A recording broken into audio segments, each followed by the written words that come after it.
Hello, everyone. Happy Sunday. This is Simon with AvaTrade. Welcome to our weekly webinar, mapping out your week ahead. And just a few words for new people, just to explain what it is. And I think nothing could describe it better than the saying of the traders: you plan your trade, and then you trade your plan. Basically, what we're trying to do is create a structure, create some plan for the week based on things that are about to happen. We'll mix some fundamentals with some technicals and try to make sense of the market if that's possible. A few things about myself. My name is Simon Friedman. I'm Senior Account Manager with AvaTrade. I've been trading since June of 2000 when I started as a prop trader, licensed in New York City. I did it for about 11 years. And after that, I moved away from prop trading. I continued trading and also started to mentor and educate others. And I'm very happy to have this great opportunity to be assisting our customers at AvaTrade.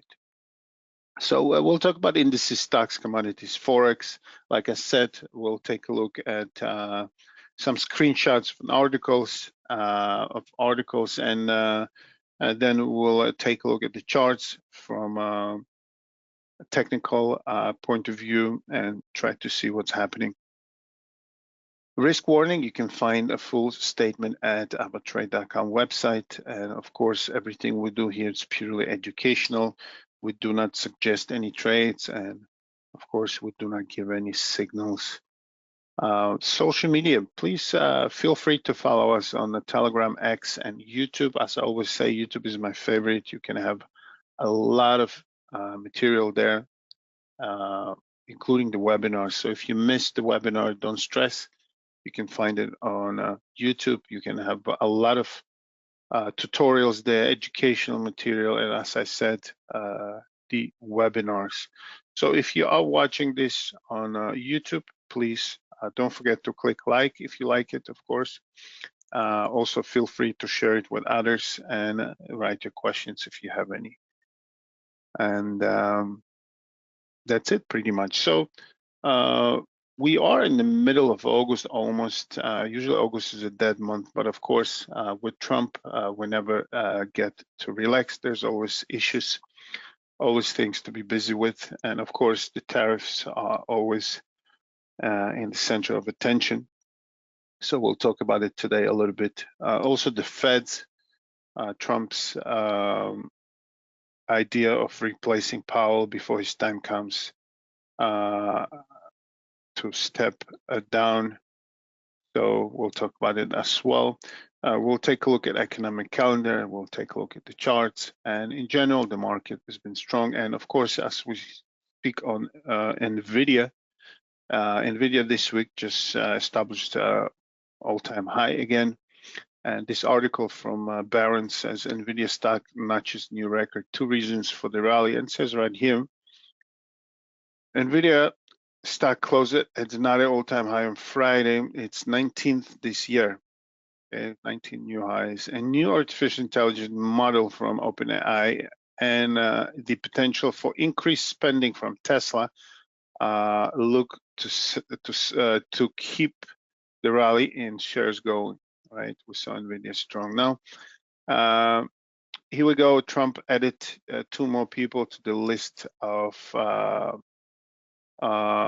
candidates to replace Powell. Says 2 names added to group of contenders are James Bullard, a former St. Louis Fed president who is now the dean of Purdue University Business School, and Mark Summerlin, an economic consultant who served as a key White House advisor to George W. Bush administration.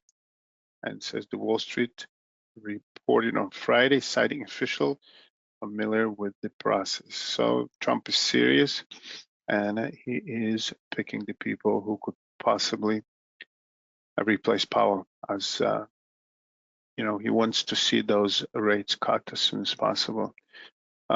Here's another one, serious moment. As we spoke, I think once at least, that the U.S. courts can actually block all these moves with the tariffs. So this article says Trump warned court not to strike down tariffs. What could happen if they do? It says right here, the Trump administration is counting on projected $50 billion from tariffs to fund its policies. But that windfall may be jeopardized by a case currently making its way through federal court. If the administration loses, things could get messy, while refunds may need to be given. Analysts also see officials lining up various plans to keep tariffs in the mix. And it says right here, this is, I think, the key statement. Henrietta Trays, head of economic policy research at Vita Partners, says markets would get a jolt. All right, let's see how that develops. So as you see, as we said, it still revolves around tariffs. Now, here's the article about the upcoming CPI. The CPI numbers are coming on Tuesday, and as we spoke a few times, it looks like this round of numbers will really be affected by the tariffs. So it says inflation is rising, growth is slowing, stocks are bubbly, what could go wrong? And it says right here, Palantir Technologies stocks trading for 100 times revenue. One may sign of a stock market fraud. Regardless of perception about its veracity as an inflation measure, the July Consumer Price Index will likely prove to be the key event for the week for the interest rate, currency, and equity markets. Indeed, Tuesday's CPI release will make a moment of truth on tariffs, according to Piper Sandler economist Jake Obina. Core goods prices are expected to show an uptick, reflecting import fees, which should result in a 0.3 rise in overall core CPI, which includes those food and energy cost, and 0.2% rise in the headline number. Right, so a lot of pressure on this Tuesday's number. We're going to take a look at the economic calendar in a moment. So here comes the Feds. The probability is increasing for the interest rate cuts. It was a month ago 65%, a week ago 80%, and now it's around 90%, 88.9% probability. The next meeting, September 17th, we'll see that interest rate cut that everybody's waiting for. All right, economic calendar, a few words to new people. This is public info, of course. You can find it on our web trader or the mobile app. Also, you can just Google it. You can know these things ahead of time. As I said, it's public information, no secrets about it. And what I do here, I take out the high impact events only. That's why it's in red. There's so much more. You can filter and browse through it and choose whatever it's relevant for your trading. So let's go through it. We have interest rate decision from Bank of Australia on Tuesday, followed by press conference. We have employment data from UK, and this is the key data for the week, the CPI numbers that's coming on Tuesday. By the way, here the times are GMT, not to get confused. You can choose your own times and so on.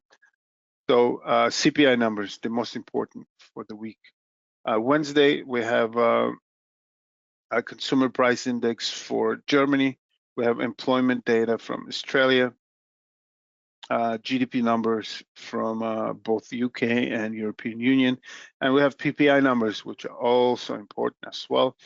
We have GDP numbers from Japan, and Friday we have Chinese numbers, industrial production, retail sales, also focuses on China as well, as they're not doing so great. And retail sales followed by the Michigan consumer sentiment from the US, also important, retails, of course. So CPI, retail sales, and PPI numbers from the US are the most important of the week, and among them the CPI, of course, the most important. So these are the things from the economic calendar. Now, winners and losers, we're going to go through them when we get to the charts as well. So we had in the futures, it's a mix of commodities and indices. So coffee was the champion, up 8.83%. Nikkei up 566. Silver was up 428. Now, indices, Nasdaq was up 385, DAX up 326, S&P's 500 up 257.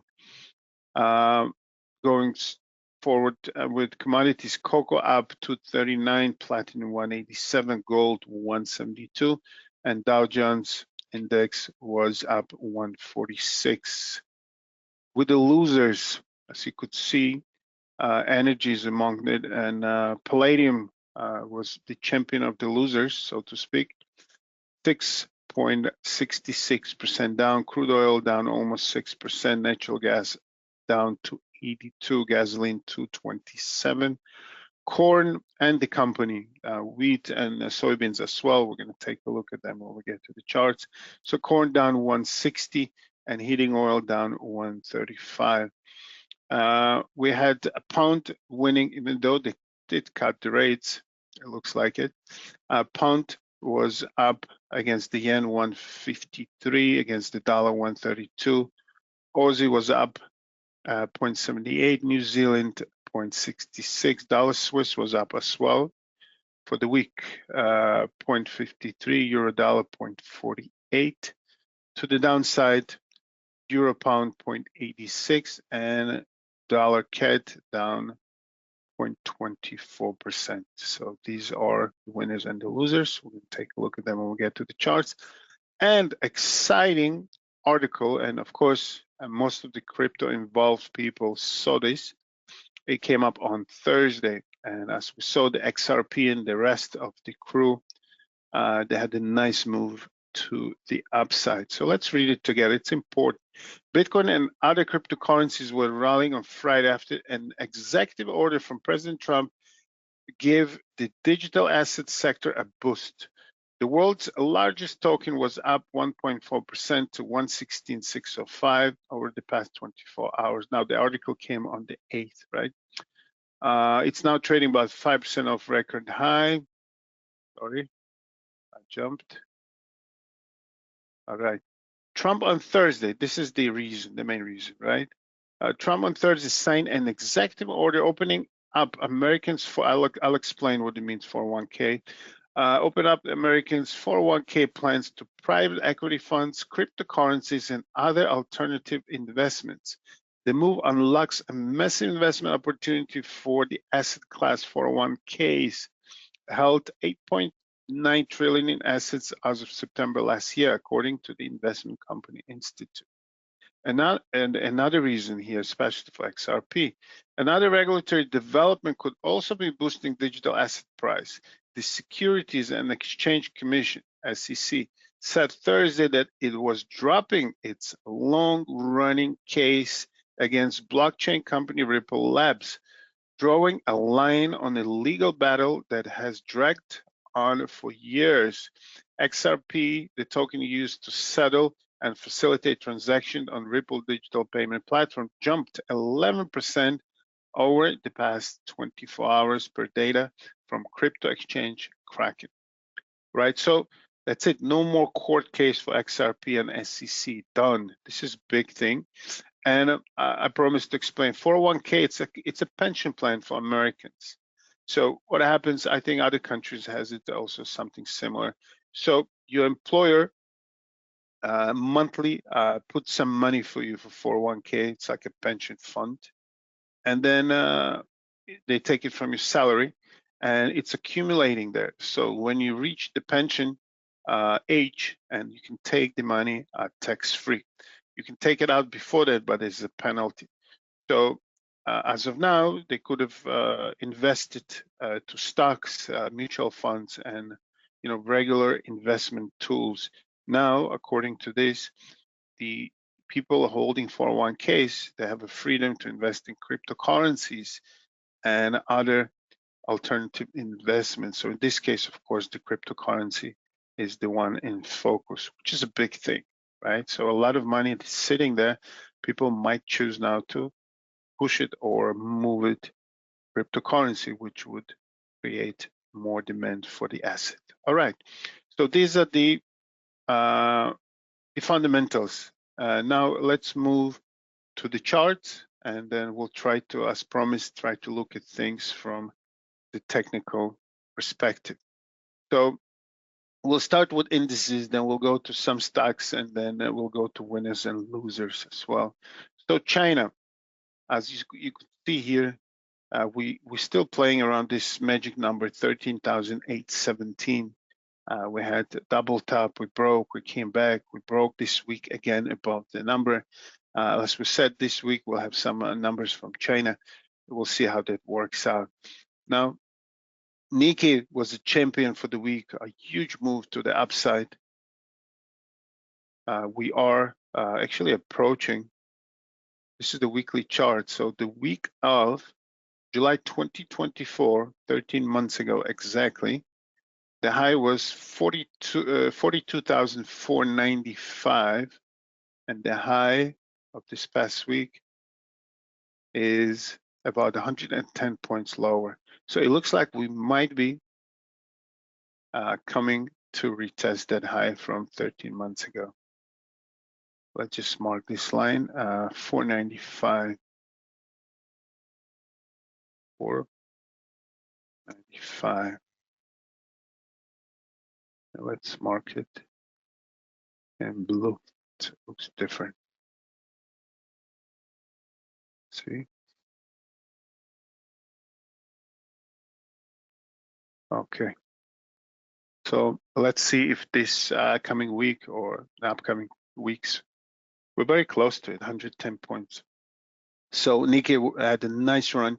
We had global indices running, so that's obvious. The whole global equity team went up this week. So another one up 385%. It's Nasdaq. This is the futures. I think the index made all-time high. The futures are on the way. So Nasdaq futures was up 385%. Here we go. DAX was strong as well. German DAX had a nice week. Every day we had green. Friday was pretty much flat and was up 3.26%. If you're already in indices, of course, we'll take a look at Dow Jones. Dow Jones also had a positive week, but I think during the week, the healthcare stocks pushed it down a little bit. So Dow Jones up 146. That's on indices.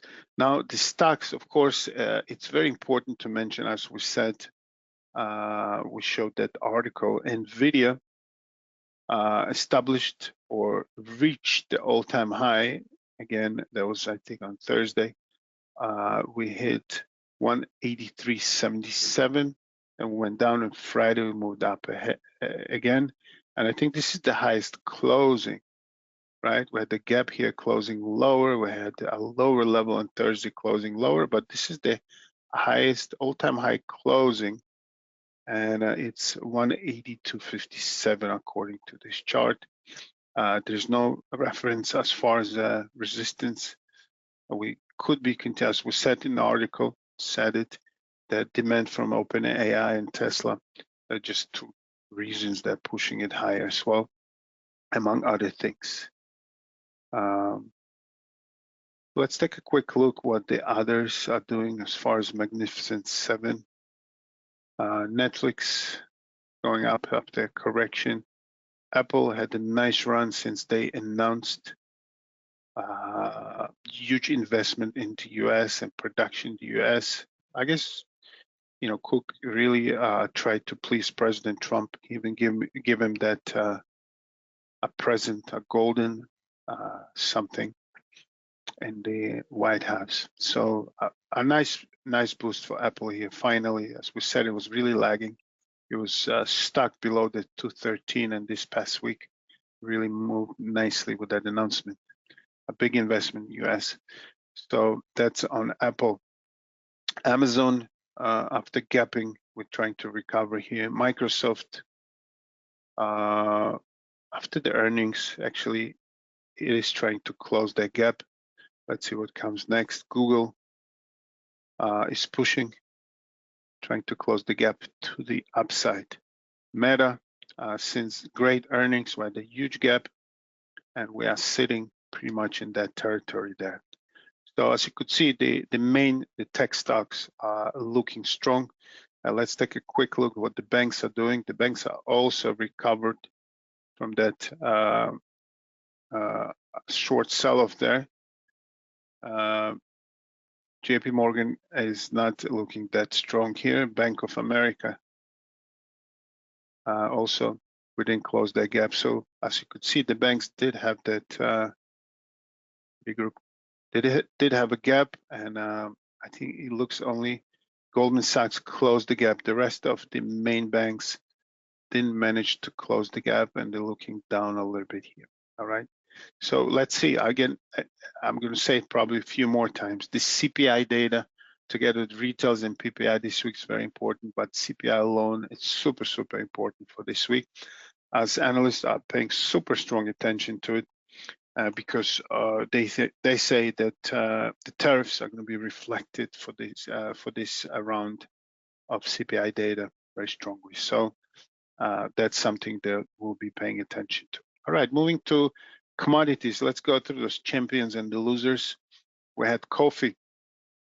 If you remember, we mentioned coffee. For new people, I just want to mention, with the tariffs on Brazil and everything, I shared with you a few times that coffee might go up because Brazil is a huge exporter of coffee, right? There was the move initially, then we had the nice correction, making lower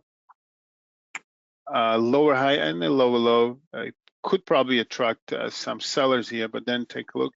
We broke through it and we're retesting the previous high, which is very important, also close to 50-day moving average. So this could be accumulation before a nice run. It could be also that we'll be facing a strong resistance and moving lower as well. But this zigzagging brought a lot of accumulation here. So all that energy has to come out somewhere. So we could actually see that move as soon as we break the 50-day moving average and establish support instead of resistance at these levels around 308, 309. So coffee, strong move this week. Silver as well had a nice move this week. Here we go, breaking the previous week's loss or recovering from previous week's loss, up 428 on silver. Cocoa, I mean, we spoke about cocoa a few times. Hard to predict anything. It's been doing a lot of things here since this run, correction, new high, high low, and a lower high. And then it looks like we held this situation here around 7,600. And this past week was strong for cocoa, up 2.39%. And we are facing the 50-day moving average on the daily chart. Platinum, you remember we mentioned a few times platinum is playing catch up with gold. Did a great job here until it starts selling. This date was a big sell-off on the 30th of July. Since then, we've been really hitting with the head, the 50-day moving average. It's kind of hugging that level here. We can't break above. So this past week was strong anyway. It's not as strong comparing with the previous week's sell-off, but we'll watch platinum up 187%. Gold, it's been holding this trend line here. We are holding above the 50-day moving average here very strongly. We had a strong day on Thursday. We tried to sell off on Friday, came right back, almost a flat day. Open 3,400, closed 33. We lost 1 point. So gold remains strong here. Going to the losers, palladium had not such a happy week, and it's a third week in a run that we are selling. We are below 50-day moving average. If this continues, we might come to around 1104 area here where we had a lot of attempts. So first we had the resistance, then after breaking through, it took a while to establish that support before running high, and we're approaching that level. So that's on palladium. Crude oil sold again, and actually this time broke that initial sell-off right here, and it doesn't look good, right? We did slowly but surely we moved lower from the 70 area, and we closed on Friday 63.38. A lot of selling pressure here, so it's hard to say what's next. It could be the OPEC, it could be anything else. Also, we have some developments with the Russia-Ukraine, where I think Trump is scheduled to meet with Putin in Alaska next week, I believe. So maybe that also is reflected here on the oil prices. Let's see. But as of now, oil had a terrible week, down almost 6%, 591 to the downside. Natural gas also closed below 3, down 2.82%, and gasoline. So we saw the whole energy futures sector is down. Gasoline is the other one. Also, we are below 50, 100, and 200 moving average here, and looks like we're trying to play here the triple bottom. 1, 2, and 3. Let's see what gasoline will do this upcoming week. Now, grains was set. Corn was down 1.60, 1.6%. If we continue lower, we might hit this level. This was exactly a year ago, August 18th, the week. This is a weekly chart. August 18th of last year, 2024. We might come to that level. This is a 3 consecutive weeks to the downside. And we're already here. Let's take a look what wheat and soybeans are doing. They're also weak. Wheat actually bounced from this low from May 13th, 506. We had a nice bounce followed by next day, strong move to the upside. So let's see if this was the real move for a reversal or just testing the lows. And soybeans, similar situation. We are sitting this level of April 7th. We really drilling this level here. We can't break through. We can't really bounce. So as of now, this level around 968, 970, it's been holding as a support. Let's see if that continues.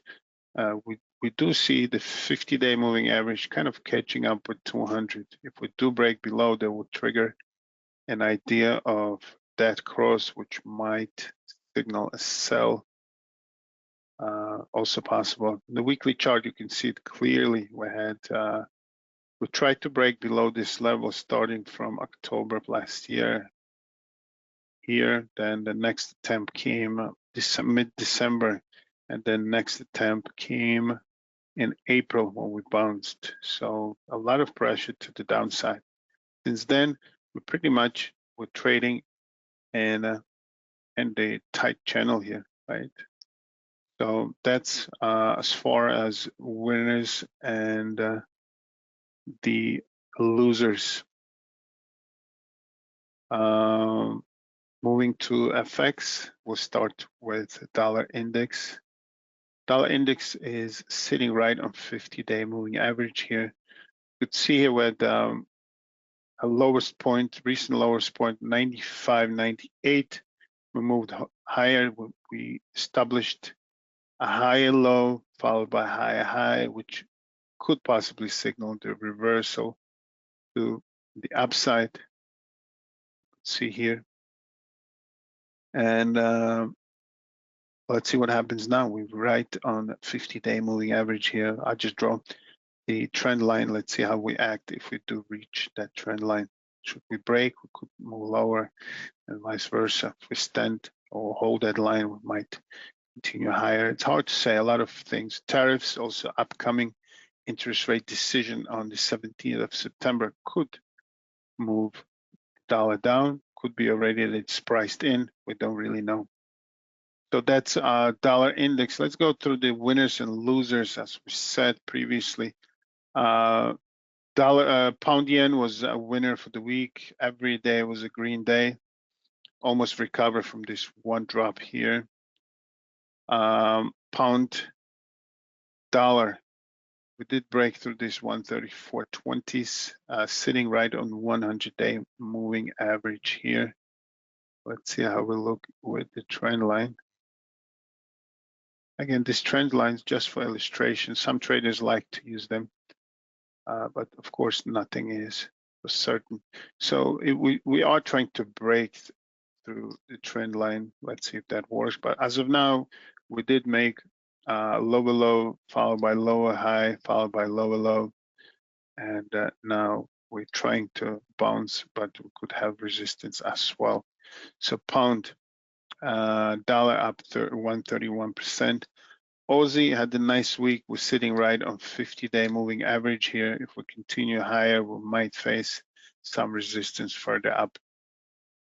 New Zealand dollar also had a nice week, up 0.66%, but it doesn't look that strong. We still are below the 100-day moving average here. Same situation here. We made lower lows and lower highs, so it's zigzagging with descending channel, as you could see here, right? Dollar Swiss is trying after this drop. We are trading above 50-day moving average here. Also trying to establish, we just did have a higher low. We just need to make that higher high to establish the reversal. As of now, it's hard to say what's next. We're trading right in the middle between a 50 and 100-day moving average here. Also in the middle of this high range candle from the August 1st. Euro dollar, we did break about this 116 level, sitting right on 50-day moving average here.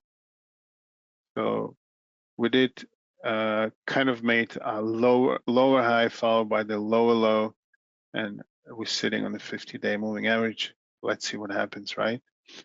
That's as far as the winners for the week, and the losers, we had euro pound. I think we spoke a few times about it. Take a look. This is the second time recently that this level that we mentioned, I think last week, 0.8737 from April 11 of current year. We had a sell-off the moment we came to this level, we had a sell-off, and then on Thursday we hit that level again and we sold again. So it looks like that strong level is holding as a very strong resistance here, right? So euro pound down 0.86% for the week, right? It's still strong, but we're having a hard time breaking this level. Every time we come to this level in the past few weeks, it just sells, right? USD CAD down 0.24%. Has been selling here, which is kind of weird, right? Because the oil was selling, so normally weak oil would translate into weak Canadian dollar, and this week actually didn't work, right? So oil went down, Canadian dollar went up. All right, so that's, and let's see, dollar yen. There's a huge drop here, right? Huge drop, and then we are trading the bottom of this range. We are between the 50 and the 200-day moving average here, but we are clearly in the uptrend with a higher high followed by the higher low, and we're holding this level here, the current levels. All right, and for dessert, as usual, we can take a quick look at cryptocurrency. Bitcoin held nicely around 114, 115. We're trading higher now at 118. And Ripple had a nice move followed by that court dismissal and Trump's new rules on 401k and other things. But a huge move here. That's what the article said, 11%, right? On the 7th of August, we went from below 3, from 296 to 333. And a nice healthy correction here over the weekend. We bounced from about the middle of this range. So clearly a lot of attraction here with XRP. I just went for fun. I just went online, just looked predictions, there are different predictions. Some super optimistic people will say it's going to hit 10, 25, 8 by the end of the year. Others said 5 is a good price, and so on. Some people putting the bets there. So it's a lot of excitement. So the XRP holders are probably happy. Just considering that a year ago it was at 55 cents, right? October, the move started. November 3rd, the week of November 3rd, the price was opening at 50 cents.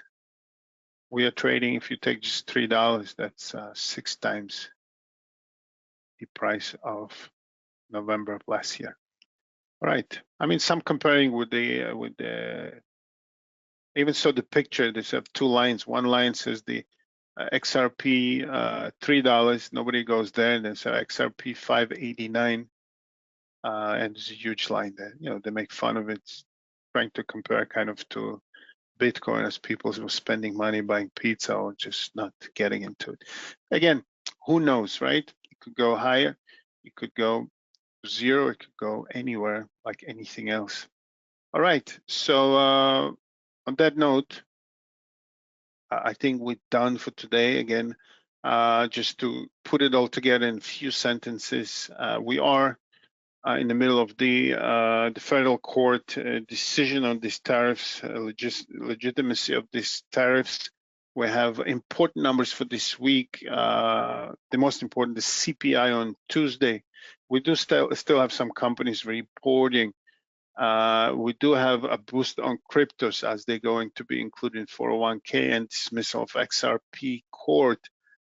And I want to wish everyone a good weekend. Enjoy your summer. Spend some good time with your families. Don't forget about the social media channels. Prepare yourself for the upcoming week. Get some energy and have a profitable week. All the best. Take care. And one more thing, very important. I'm taking a week off. I'll be traveling the following week and I'll be abroad, different time zone. I will try to make the webinar next Sunday, but there's a chance that I won't be able to. So if you miss it, I apologize, but I also need a break. So I can't promise I will make it, but I promise I will try. All the best. Take care.